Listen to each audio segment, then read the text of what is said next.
So we came up with some questions to answer for you guys.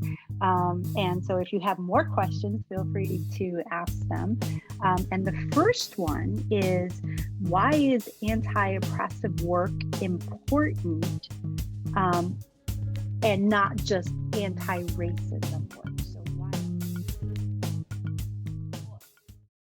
So there's a lot to that, but I think one of the huge sources that's been really helpful for me in distinguishing in this conversation and in this work is actually Kimberly Crenshaw, which her name has been sort of on blast in the last year or so, because she is one of the developers and founders of critical race theory, which that's a whole nother tangent that we can get into.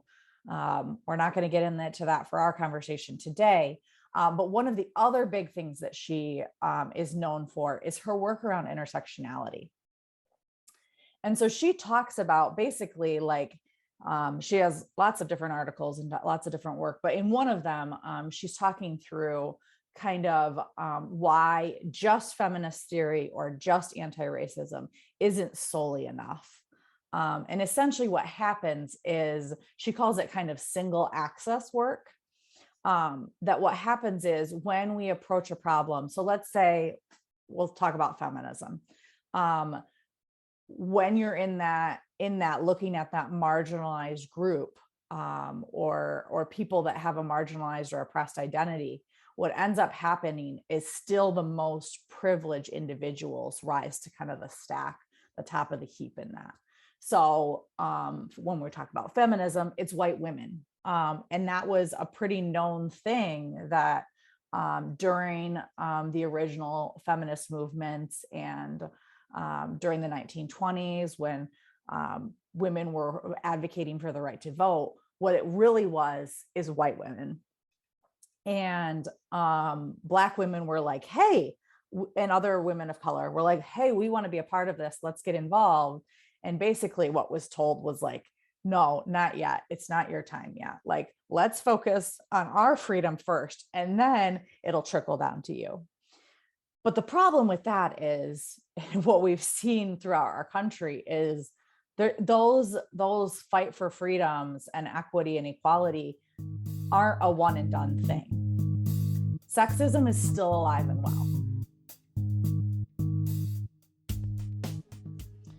Then we think about the anti-racism conversation during the civil rights era and whatnot. A lot of what was happening was Black straight men were saying, this is our time.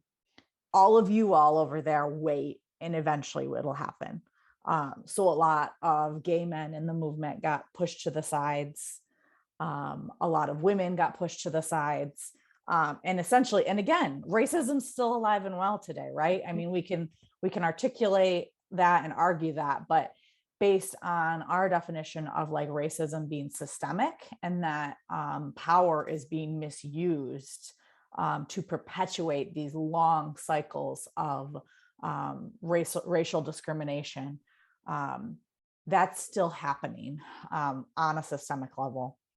And so that's just the importance of this conversation, because if you cross this angle and this angle, there's a whole bottom people that get missed because they are marginalized more than some people. We don't want to play oppression Olympics, but it's important to recognize that if we're not looking at someone's whole identity, then we're missing a piece of the puzzle. Yeah. There is a dominant a system, the way our dominant culture makes decisions, acts, is out there in the world, and how they represent each other.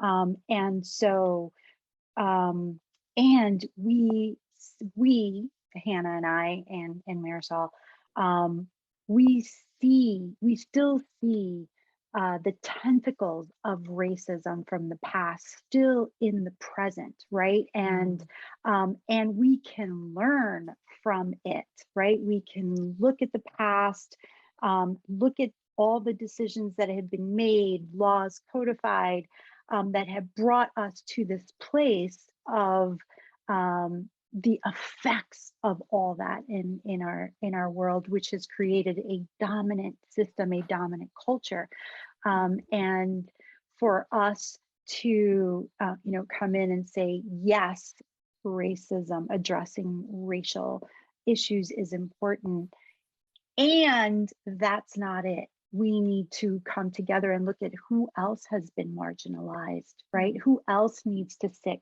quiet and not really represent themselves wholly.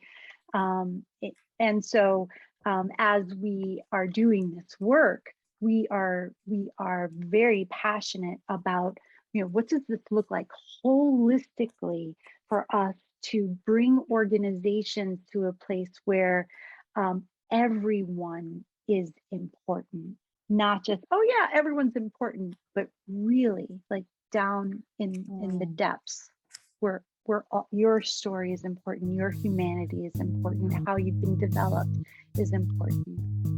Yeah. So all of this stuff that we're working towards, if we see one marginalization or oppression as more important than the other, we're missing part of the equation. People will fall through the cracks. People will be missed. And it can feel very intimidating to do that, right? It can feel like, well, we got to at least tackle one issue before we address the other. But what that ends up being is we are doing anti-racist, anti-oppressive work with still a scarcity mindset, still thinking that we only have so many things to go around. And so we have to be terrified, and we're acting out of fear. And a lot of the things that you and I talk about, and Ripple, and then CORE, the other organization, is that if we're making decisions based on fear, that's very dangerous, because that's where racism and so many other isms come from, is fear of the other, fear that someone different than me is going to hurt me, ultimately maybe kill me, or do something to damage me, or threaten my existence, right?